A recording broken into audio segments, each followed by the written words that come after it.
കൂട്ടുകാരൊക്കെ സുഖമായിട്ടിരിക്കുന്നോ? എൻ്റെ വീഡിയോ ഒക്കെ കാണുന്നതിനും സപ്പോർട്ട് ചെയ്യുന്നതിനൊക്കെ ഒരുപാട് നന്ദിയുണ്ട് കേട്ടോ. നിറഞ്ഞ സ്നേഹം. ഇന്ന് എൻ്റെ കൂട്ടുകാരി ഇവിടെ NHSൽ നേഴ്സായിട്ട് വർക്ക് ചെയ്യാണ്. പേര് ടിൻസി. എൻ്റെ യൂട്യൂബ് കാണുകയും ഒരുപാട് സപ്പോർട്ട് ചെയ്യുകയും ചെയ്യുന്നുണ്ട്. പലതരത്തിലുള്ള ഐഡിയാസൊക്കെ പറഞ്ഞു തരാറുണ്ട്. അപ്പോൾ ഇന്ന് ബ്യൂട്ടിഫുൾ ആയിട്ടുള്ള ഒരു വീഡിയോ എനിക്ക് അയച്ചു തന്നു. അത് വേറെ ഒന്നിനെ പറ്റിയിട്ടല്ല, നമ്മളേവരും സ്നേഹിക്കുന്ന, ചേർത്ത് പിടിക്കുന്ന പൂന്തോട്ടവും അതിലെ പൂക്കളെയും പറ്റിയിട്ടാണ്. പൂക്കളെ ഇഷ്ടമില്ലാത്ത ആരെങ്കിലും ഉണ്ടോ? അല്ലേ നമ്മുടെ വിഷമങ്ങളെല്ലാം ഈ പൂക്കളെ കണ്ടു കഴിയുമ്പം ശരിക്കും കുറച്ച് നേരത്തേക്കെങ്കിലും നമുക്ക് ഒരു സമാധാനവും സന്തോഷം കിട്ടാറുണ്ട്. അപ്പം ഈ പൂക്കളെല്ലാം വർണ്ണിച്ച് നമുക്ക് ഓരോരുത്തർക്കും തരുന്ന ഒരു നല്ല മെസ്സേജാണ് ഈ വീഡിയോ. അപ്പോൾ നമുക്ക് വീഡിയോയിലേക്ക് പോയാലോ? വരൂ. പൂവും പൂക്കളും പൂന്തോട്ടവും ഇഷ്ടപ്പെടാത്ത ആരാണ് ഉള്ളത് അല്ലേ? നമ്മുടെ ജീവിതവും ഈ മനോഹരമായ ഒരു പൂന്തോട്ടം പോലെയാണ്.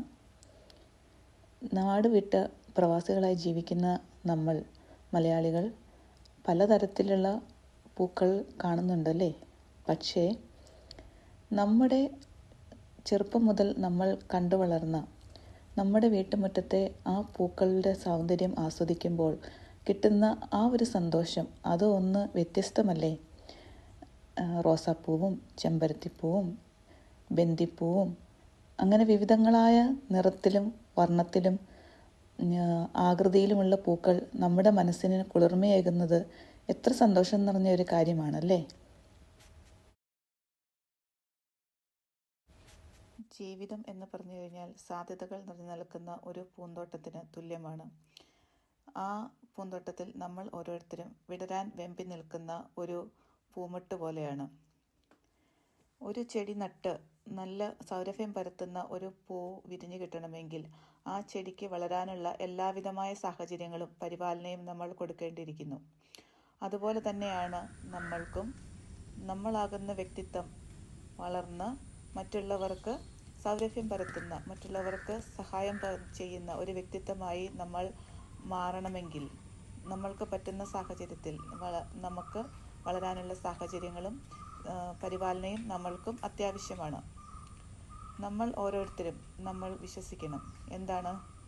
നമ്മളാകുന്ന അവസ്ഥയിൽ നല്ല രീതിയിൽ നമ്മൾക്ക് പറ്റുന്ന സഹായങ്ങൾ മറ്റുള്ളവർക്ക് സഹായിക്കാനും മറ്റുള്ളവർക്ക് ഒരു തണലാകുവാനും സാധിക്കുമെന്ന്.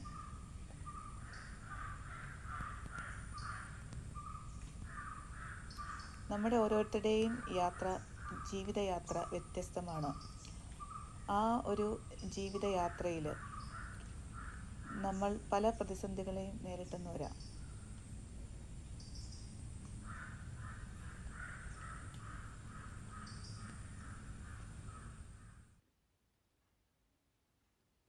ആ യാത്രയിൽ നമ്മൾക്ക് ക്ഷമയും പരിപാലനയും സ്നേഹവും കരുണയും എല്ലാം ആവശ്യമാണ്. അതുപോലെ തന്നെ നമ്മളെ തന്നെ മനസ്സിലാക്കേണ്ടിയിരിക്കുന്നു, സൗരഭ്യം പരത്തുന്ന ഒരു പൂവായി മാറുവാനായിട്ട്.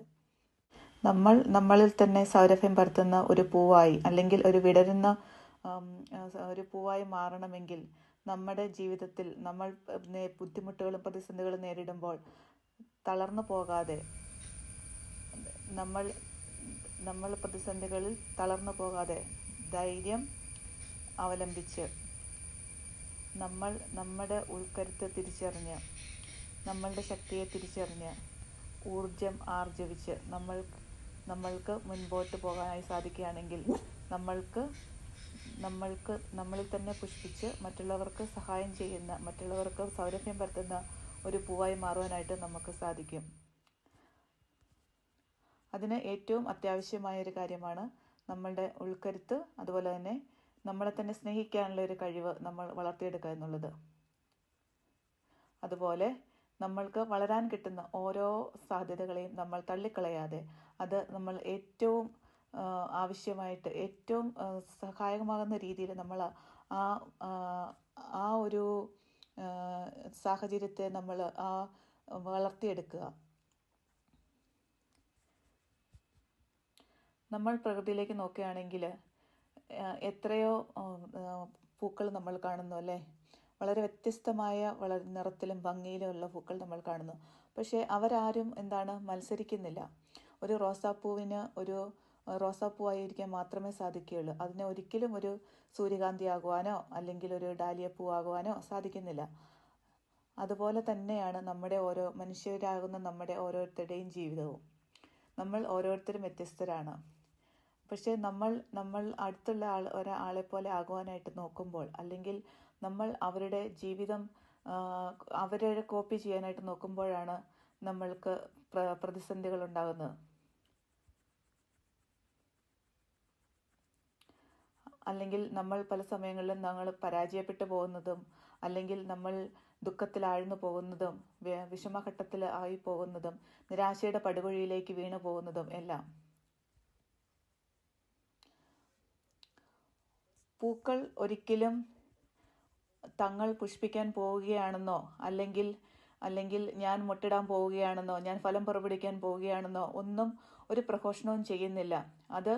അത് കാലത്തിനനുസരിച്ച് സമയത്തിനനുസരിച്ച് സമയമാകുമ്പോൾ അത് താനേ മുട്ടിടുന്നു. താനേ സമയമാകുമ്പോൾ സമയമെടുത്ത്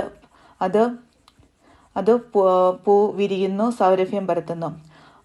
അതുപോലെ തന്നെയാണ് നമ്മൾ ഓരോരുത്തരും നമ്മുടെ വ്യക്തി ജീവിതത്തിൽ നമ്മൾ ഓരോരുത്തരും നമ്മുടെ വ്യക്തി ജീവിതത്തിൽ നമ്മൾ ചെയ്യേണ്ട കാര്യവും അതുതന്നെയാണ്. അതുപോലെ തന്നെ നമ്മൾക്ക് കിട്ടുന്ന അവസരങ്ങൾ ഉപയോഗിക്കുക.